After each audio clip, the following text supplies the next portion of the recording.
대통령 발의가 26일 날 된다고 하는데 이렇게 되면은 정말 이건 뭐 개헌하지 말자는 거죠, 뭐. 예. 지금 국회에서 논의를 하고 있는데 못 믿겠으니까 그냥 대통령이 발의를 하겠다. 그럼 일주일 내로 합의하라는 거잖아요, 지금. 일주일 내로.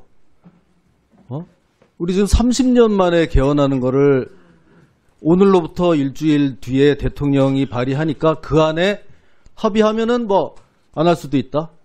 이게 가능하겠습니까? 그것도 처음에는 20일인가 21일, 내일이나 모레 발의하려고 했는데 좀 뭐 여론이 안 좋으니까 겨우 닷새를 지금 연기를 한 모양입니다. 닷새 동안에 국회 합의가 되겠냐고요. 예? 이거는 누가 뭐라고 하더라도 국회를 무시한 거 아닙니까? 예? 국회에서 지금 이 개헌특위가 이게 지금 발족돼서 가동된 지가 6개월이 됐습니까? 뭐 얼마가 됐습니까? 금년 들어서 저 여기 들어와서 시작한 지 이제 한 달여 된 거 아닙니까? 근데 그거를 못 기다리겠다고 해가지고 26일 날 발의를 하겠다? 이거는 우리 야당 의원만의 문제가 아니고요. 우리 민주당 의원님들도 여기에 대해서는 분명한 입장을 밝혀야 된다고 저는 생각합니다. 예? 우리가 이렇게 하고 있으니까 조금만 좀 기다려주세요. 이런 왜 얘기하는 분이 아무도 안 계십니까? 다시 한번 우리 국회 개헌특위 차원에서 아니면 국회 전체적인 우리 국회 차원에서 여기에 대한 분명한 유감 표명이 있어야 된다고 저는 생각합니다. 또 하나, 이 대통령 발의안이 지금 일주일 뒤에 온다고 하는데도 지금 계속 뭘 논의를 하자고 합니다. 계속. 이거는 완전히 국민을 우롱하는 겁니다. 대통령 발의안이 오면은 수정 없이 가부만 있을 뿐입니다. 예? 거기에 어떤 내용이 담겨 있는지도 모르고 우리끼리 열심히 공부하고 시험 준비하면 뭐 하냐고요. 지금 밝혀진 거는 4년 연임제로 하자. 그 외에는 공개된 게 없습니다. 공개된 것도 없어요. 지금 일주일 뒤에 넘어온다고 하는데도 하루에 하나씩 무슨 기본권에 대한 거, 그 다음엔 지방 분권에 대한 거, 그 다음은 권력구조에 대한 거 하루에 하나씩 무슨 깜짝 이벤트 하듯이 내놓는다는 거예요.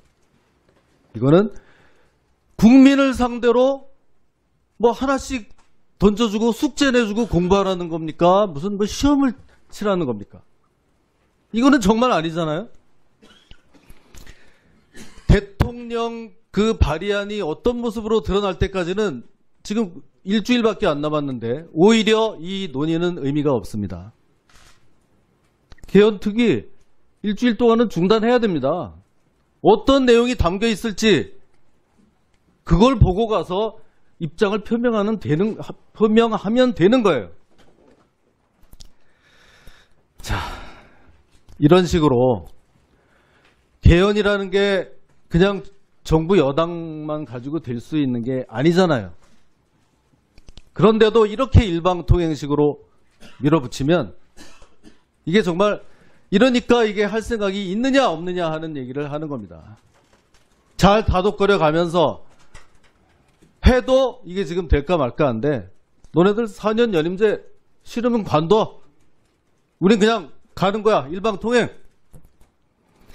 개헌이 화합과 통합으로 옥동자를 낳아야지. 이렇게 시작하기도 전부터 분열과 갈등을 조장하면 반드시 실패할 거다. 사생아가 될 거다. 이렇게 경고합니다. 네, 충남 천안을 박안주입니다. 먼저 이런 부끄러운 모두 발언을 한 것에 대해서 저는 개인적으로 참혹합니다. 한마디로 바깥 못하는 국회에 대해서 이 시간에도 국민들이 지켜보고 있습니다. 개헌특위는 지난 탄핵 과정에서 제 기억으로는 원내수석면서 야당이었습니다.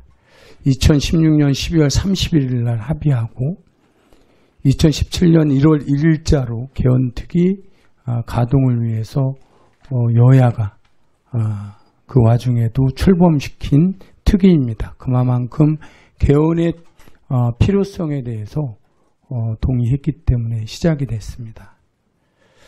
오늘 이 참담한 말씀들을 하시는데요. 마치 정반이 발표를 기다렸던 듯이 일제히 반대 의견들을 내시는데 충분히 그럴 수 있습니다. 예상을 했었고요.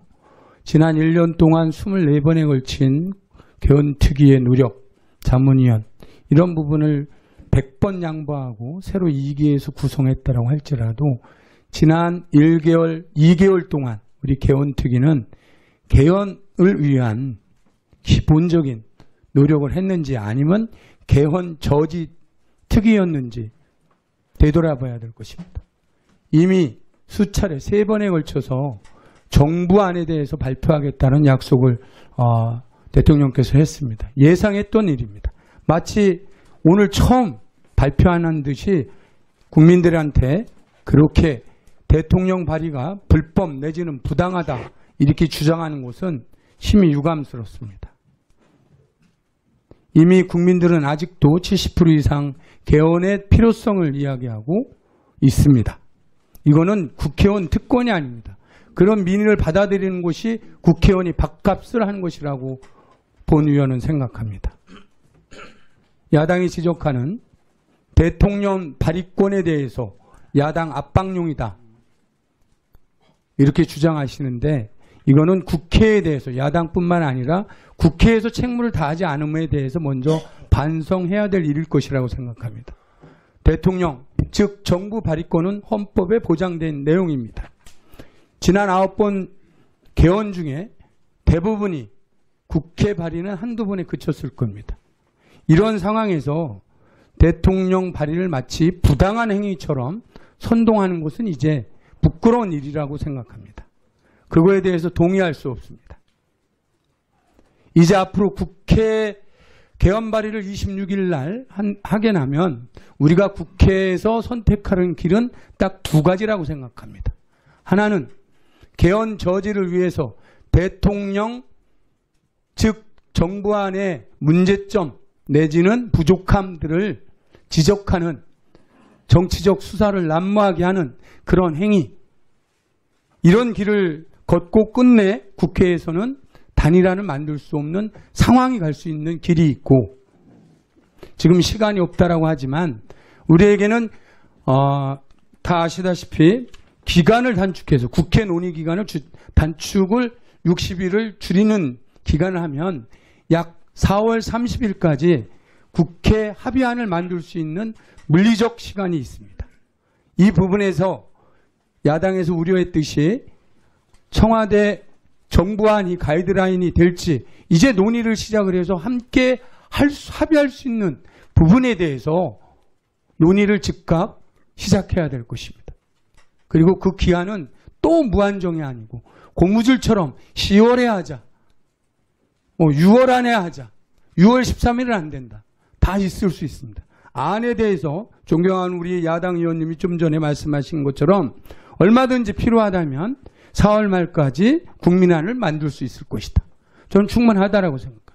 지난 1년 동안 논의됐고 19대 때 논의됐던 그리고 국민자문위원 등 각계각층에서 논의됐고 야당에서도 수렴했던 국민의 뜻들을 다 모아낸다면 이제 남은 4월 말까지는 정말 당리당략이 아니고 국민들을 위한 새로운 대한민국의 기틀을 만들기 위한 개헌에 함께 한다면 충분히 시간은 도출해낼 시간은 있고 합의안도 일정 도출해낼 수 있는 물리적 시간이 있다. 이런 부분에 분명하게 말씀드리겠습니다.